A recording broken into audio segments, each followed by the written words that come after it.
Selamat sore Tribuners, jumpa lagi bersama saya Fiorena Ciretno dalam program Tribun Timur Update edisi Senin 26 Januari 2026. Tentunya beragam informasi terupdate dan juga teraktual datangnya dari kabupaten ataupun juga kota di Provinsi Sulawesi Selatan langsung disampaikan dari sumbernya untuk Anda.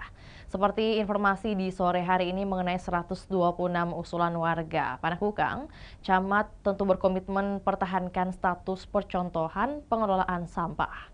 Dan untuk melengkapi informasi tersebut, kita sudah terhubung dengan rekan Makmur yang akan melaporkan lebih lengkapnya. Selamat sore rekan Makmur. Selamat sore, Fiorena. Iya, baik. Dapat disampaikan untuk pelaksanaan musrembang yang berlangsung untuk Kecamatan Panakukang ini terjadi atau juga terlaksana di mana dan juga mulai pukul berapa? Ya, baik. Jadi pelaksanaan acara musyawarah perencanaan dan pembangunan Kecamatan Panakukan itu dilaksanakan di Hotel Swiss Berlin, Kecamatan Panakukan, Kota Makassar pada hari ini, pagi tadi, mulai sekitar pukul 9 WITA sampai dengan pukul 12. Dalam acara musrembang ini hadir perwakilan kelurahan, perwakilan tokoh masyarakat, kemudian ada dari perwakilan dinas terkait dan juga ada 3 anggota DPRD Makassar yang turut menyaksikan acara ini. Iya, itu sementara. Oke, baik ya. Total kemudian apakah benar ada 126 usulan mengenai pembangunan seperti apa yang diharapkan oleh warga dan kalau iya mungkin terkait atau juga mungkin ranah apa saja yang mereka usulkan? Ya, baik.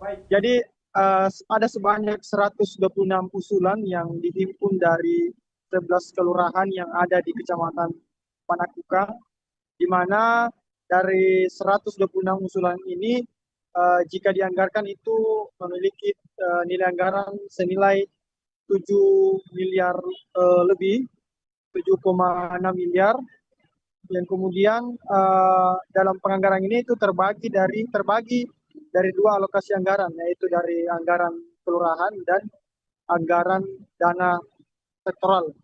Nah, Camat Panakukang Ari Padli menyampaikan bahwa mayoritas usulan warga dalam musrembang kecamatan ini adalah terkait perbaikan infrastruktur yang terutama terkait dengan drainase dan sarana jalan yang ada di Kecamatan Panakukang. Ya, itu Fiona. Iya, baik. Mungkin tadi disebutkan oleh rekan Makmur bahwa ada kemudian istilah dana kelurahan dan juga dana sektoral. Disampaikan mungkin sedikit banyaknya untuk kita ketahui bersama apa yang kemudian dimaksud dengan kedua dana tersebut. Ya, jadi dalam sumber anggaran untuk pemerintah kelurahan itu berasal dari 2 alokasi anggaran. Yang pertama itu tadi adalah dana sektoral dan yang kedua adalah dana kelurahan. Dana sektoral ini dialokasikan untuk penganggaran sekaitan dengan program pembangunan yang ada di bawah tanggung jawab SKPD atau dinas terkait, dinas sektoral, baik itu dinas perhubungan, dinas pekerjaan umum, dan dinas-dinas lainnya.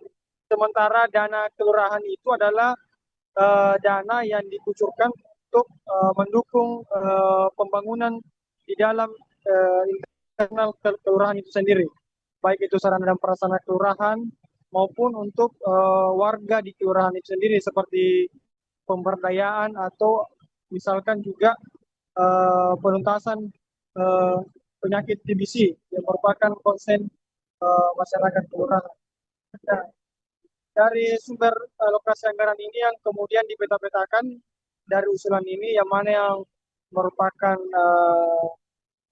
alokasinya merupakan alokasi dana sektoral atau tanggung jawab dinas sektoral, yang mana yang merupakan tanggung jawab atau alokasi anggaran dana kelurahan.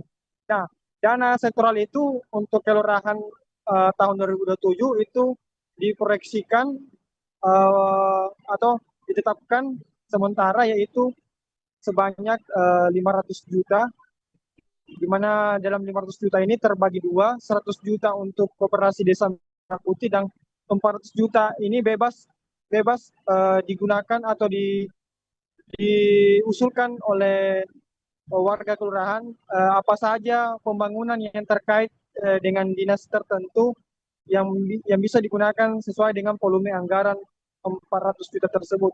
Kemudian anggaran yang kedua yaitu dengan kelurahan itu sebanyak 300 juta, di mana itu terbagi tiga, yaitu yang pertama 130 juta untuk sarana dan prasarana kelurahan, baik itu kantor ataupun hal-hal lain yang menyangkut dengan fasilitas publik di kelurahan. Yang kemudian yang kedua 100 juta untuk pengelolaan sampah. Nah, ini untuk sejalan dengan program Wali Kota Makassar Munafri Arifudin yang fokus pada pengelolaan sampah hingga ke tingkat RT RW. Nah, warga dapat mengusulkan berbagai program atau peralatan yang sehubungan dengan fokus tersebut. Nah, yang ketiga yaitu pemberdayaan masyarakat senilai 30 juta, program-program pemberdayaan baik itu pelatihan-pelatihan dan sebagainya dan seterusnya. Kemudian 20 juta untuk penuntasan TBC di tingkat kelurahan.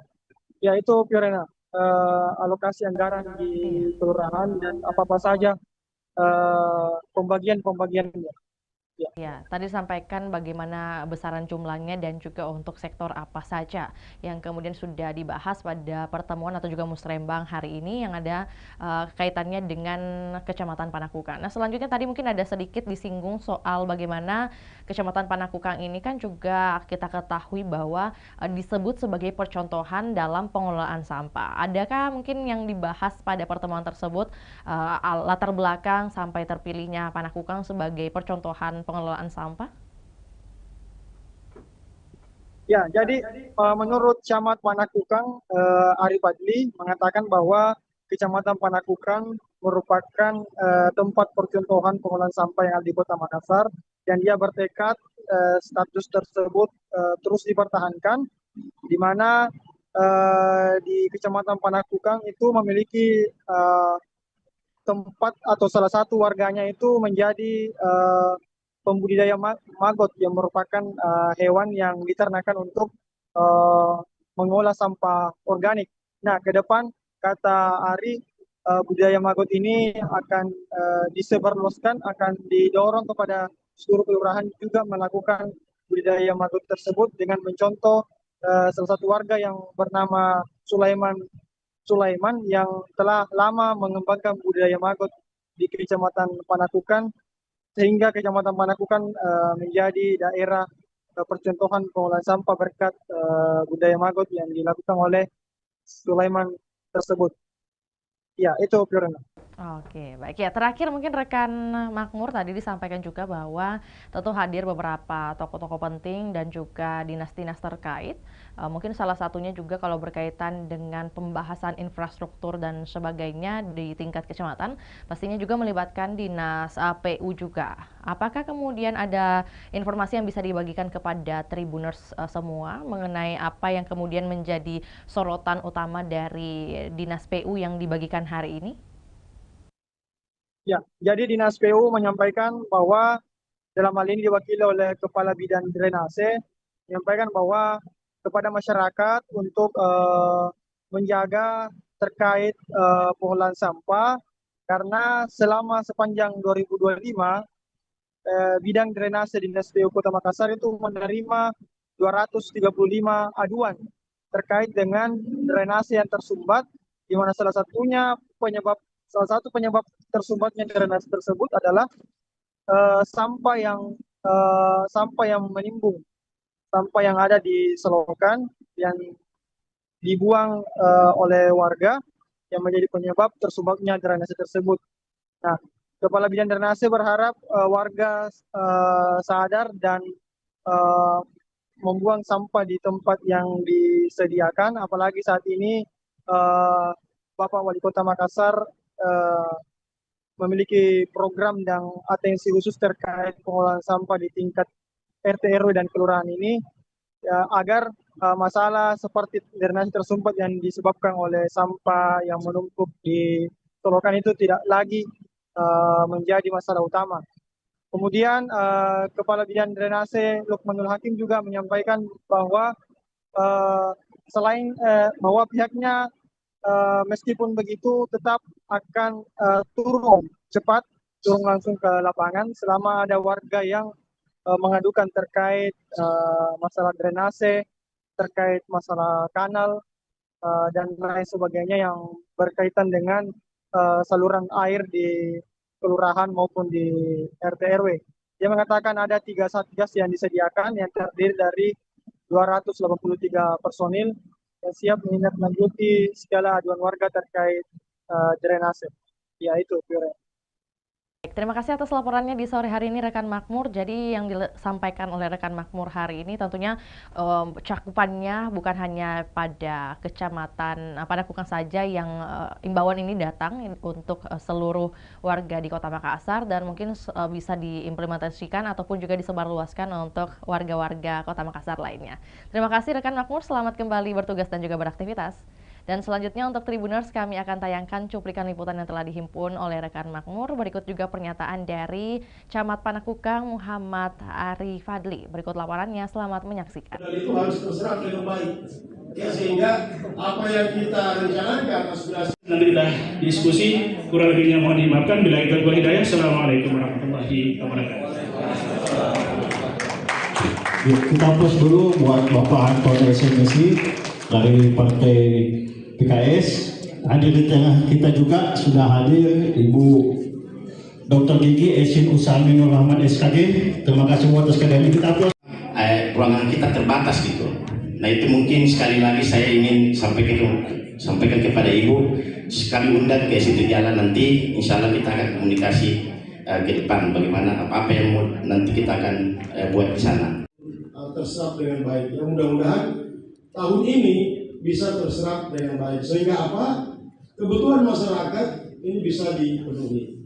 Kalau belanja modal kita tinggi, ya serapannya baik. Itu pelaksanaan musrembang hari ini yang kita laksanakan khusus untuk Kecamatan Panakukang. Pelaksanaan musrembang kecamatan hari ini kita akan bawa nanti usulan tersebut ke musrembang tingkat kota. Yang jadwalnya katanya tadi dari sekretaris kepala Bapeda di bulan April. Permasalahan apa yang kalau usulan ini lebih banyak kepada pembenahan fisik, salah satunya itu paling banyak drainase. Mengingat memang mungkin di beberapa tempat di Kecamatan Panakukang drainasenya itu memang sudah sangat perlu diperbaikan karena memang lihat curah hujan yang saat ini terjadi di Kota Makassar ini mungkin menjadi perhatian dari masyarakat yang ada di sini. Terkait tadi ada sengketa jalan itu, bagaimana itu Pak? Kalau itu sengketa jalan bagus ditanya di dinas sosial karena kami juga diundang sama dinas sosial waktu itu permintaan dari Kementerian Sosial. Di sana kan memang ada di wilayah sengketa jalan namanya Asrama Cacat.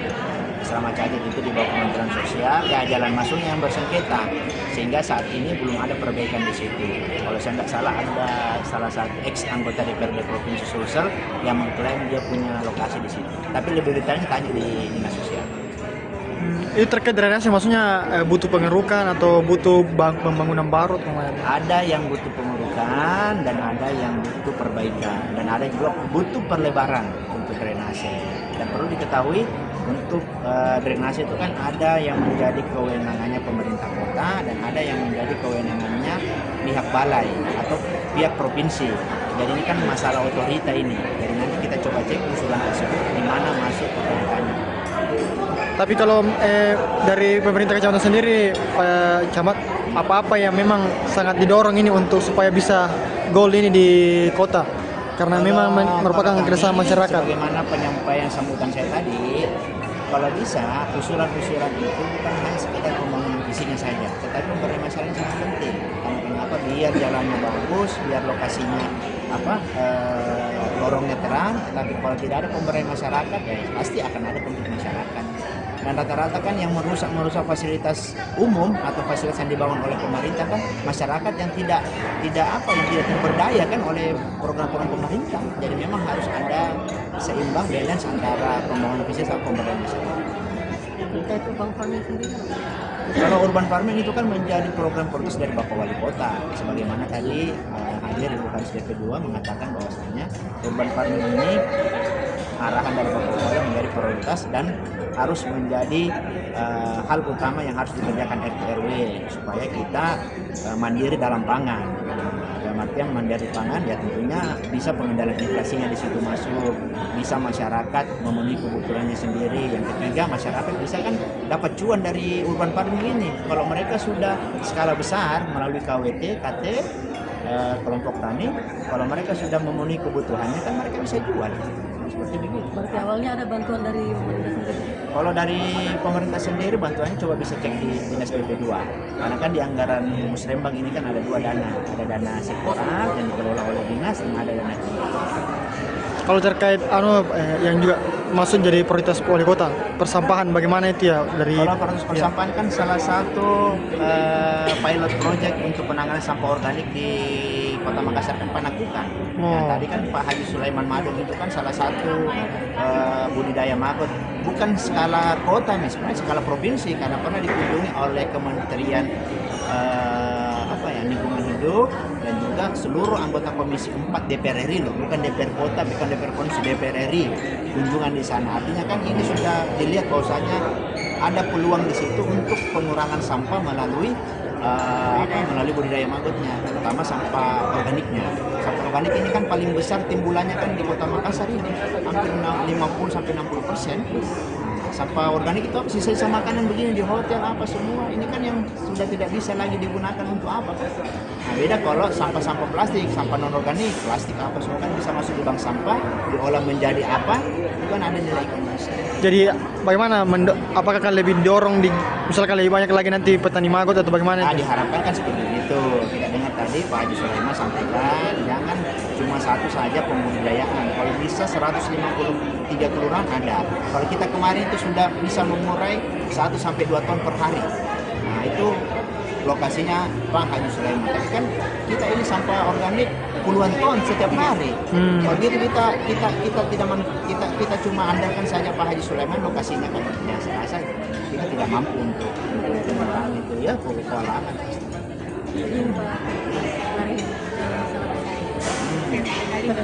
Kalau pedagang kaki lima ya tentunya kita berharap bersama-sama Pak Wali Kota tidak melarang masyarakat untuk berjualan, tidak dilarang masyarakat untuk mencari nafkah di Kota Makassar. Yang dilarang adalah menggunakan fasilitas umum untuk berjualan.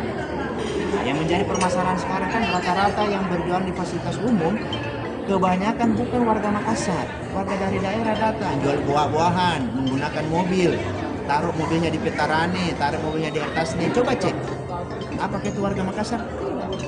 Nah, yang kedua juga perlu dipahami, kalau kita biarkan pedagang kaki lima di atas trotoar, di atas bor, ini kan akan merusak keindahan estetika kota. Jadi memang harus dibenahi. Nah, kita dari pemerintah sebelum melakukan penertiban, kita carikan tempat relokasi. Beberapa lokasi di Kecamatan Panakung kita tertibkan, kita kasihkan alternatif. Di mana itu alternatifnya? Di antaranya? Contohnya penjual baroncong yang ada di Jalan Hertasin itu kan sempat turun di Makassar Info. Kenapa tidak pernah ditegur penjual baroncong sepanjang Jalan Hertasning di depan PLN? Nah, yang menjadi permasalahan kan di depannya Jalan Hertasning itu ada lapangan Hertasning, Pak. Di situ kan ada luas tempatnya, daripada mereka jual di pinggir jalan, tiba-tiba diserempet mobil atau apa, itu kan bermasalah lagi. Nah, kita arahkan mereka ke sana, tinggal mengedukasi warga. Kalau harapan kami di Musrembang tentunya ini menjadi ajang pertama kan ajang silaturahmi tentunya, karena kita ketemu lagi tokoh-tokoh masyarakat. Yang kedua ini ajang yang cukup bagus untuk mengusulkan apa yang menjadi keinginan dari masyarakat yang ada di wilayah RT dan RW di masing-masing kelurahan. RT RW di Kecamatan Panakung kan 565 RT RW. Jadi kalau kita mengusulkan sama-sama ya tentunya dilihat skala prioritasnya. Apalagi tadi dia bilang Pak staf ahli ketika membuka kita kan keterbatasan anggaran. Jadi perlu lihat skala prioritasnya sehingga betul-betul apa yang menjadi usulan kita itu merupakan kebutuhan dari masyarakat. Terserap dengan baik. Ya, mudah-mudahan tahun ini bisa terserap dengan baik sehingga apa? Kebutuhan masyarakat ini bisa dipenuhi. Kalau belanja modal kita tinggi, ya serapannya baik, itu berarti ya kebutuhan atau pemanfaatan oleh untuk pemberdayaan masyarakat yang lain seperti itu. Kemudian yang kedua tadi pertanyaan. Di momen Nataru 2025, PLN UIP Sulawesi hadir di Desa Bungin Timbe membangun sumur bor dan sistem filtrasi untuk menyediakan air bersih bagi warga. Program ini memudahkan warga mendapatkan air layak, memudahkan kegiatan sehari-hari, mendukung usaha kecil, dan meningkatkan kualitas hidup masyarakat secara berkelanjutan.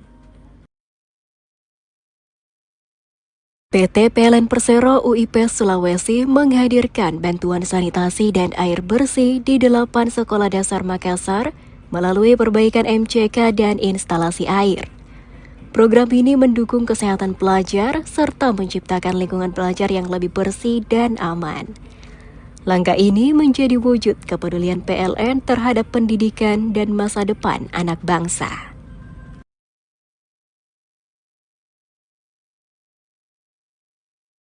PLN UIP Sulawesi menyelesaikan pembangunan GI 150 kV Marisa dan SUTT Marisa GSM sebagai langkah strategis mendukung hilirisasi industri di Kabupaten Pohuwato, Gorontalo.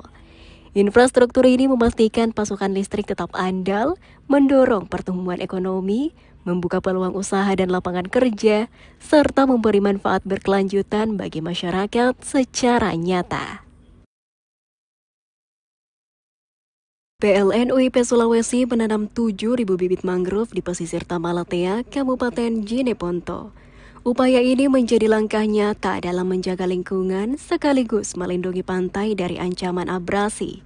Bersama pemerintah daerah dan masyarakat setempat, PLN berharap aksi ini dapat memberikan manfaat jangka panjang bagi masyarakat Jeneponto.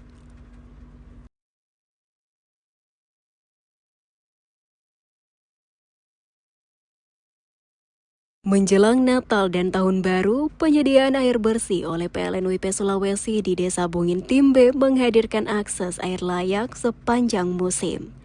Fasilitas ini menjaga pasokan tetap stabil, meringankan kebutuhan harian, mendukung ekonomi lokal, serta memberi dampak positif bagi kesejahteraan masyarakat sekitar pembangunan infrastruktur ketenagalistrikan. Program ini dirancang untuk mendukung kehidupan warga di masa kini dan masa depan. Menjelang Natal dan Tahun Baru, PLN UIP Sulawesi merampungkan Gardu Induk 150 kV Marisa dan jaringan transmisi Marisa GSM. Infrastruktur ini menyalurkan listrik untuk kebutuhan industri di Kabupaten Pohuwato. Dengan pasokan yang lebih andal, aktivitas industri akan terus berjalan, ekonomi daerah meningkat, dan lapangan kerja terbuka bagi masyarakat sekitar. Kepedulian PLN terhadap kesehatan dan kenyamanan pelajar diwujudkan melalui program penyediaan fasilitas sanitasi dan air bersih di sejumlah sekolah dasar Kota Makassar. Perbaikan MCK dan sistem air ini mendukung kegiatan belajar yang lebih sehat dan nyaman. Melalui program ini, PLN hadir mendukung terciptanya lingkungan sekolah yang lebih layak bagi para pelajar. Di tengah semangat Nataru 2025, PLN UIP Sulawesi melaksanakan program penanaman mangrove sebagai langkah nyata menjaga ekosistem pesisir di Jeneponto. Selain mendukung keanekaragaman hayati, kegiatan ini diharapkan mampu menciptakan lingkungan yang lebih aman, hijau dan berkelanjutan bagi masyarakat sekitar, serta meningkatkan kesadaran bersama untuk menjaga bumi tempat kita tinggal. Download Tribun X sekarang, menghadirkan lokal menjadi Indonesia.